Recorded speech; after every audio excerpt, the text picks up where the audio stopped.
Previous to Harry, we would do these cable-controlled heads where you would have a bundle of cable that came out the back of the head going to puppeteers off camera that would pull levers that would make part of the face work.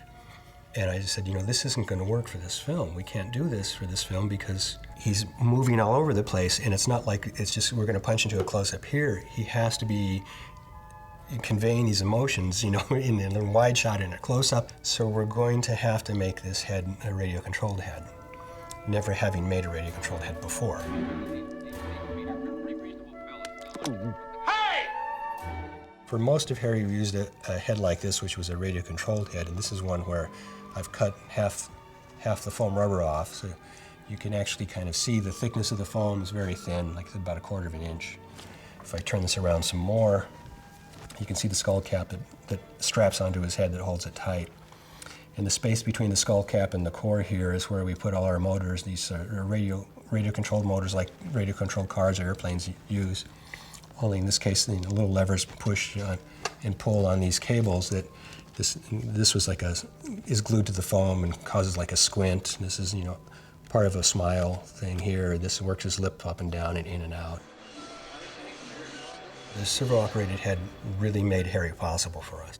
The 3 puppeteers that were off camera, myself being one of them, you know, can operate him. We were able to have a character that could walk around and do all these things, not be tied down to these cables.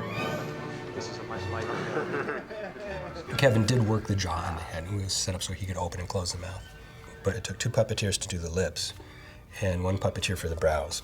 And we so many times just kind of winged it. On the set, it was always seemed natural, and Kevin seemed to do it from the very beginning. He would just basically stay Harry.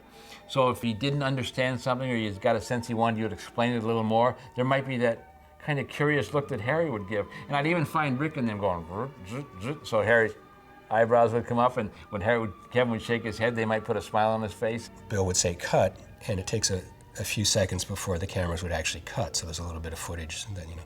So I went to the other puppeteers and I said, you know, when they say cut, let's just do something with the joysticks. You know, let's just make a funny face, you know, just for fun. And a lot of takes in the movie are that.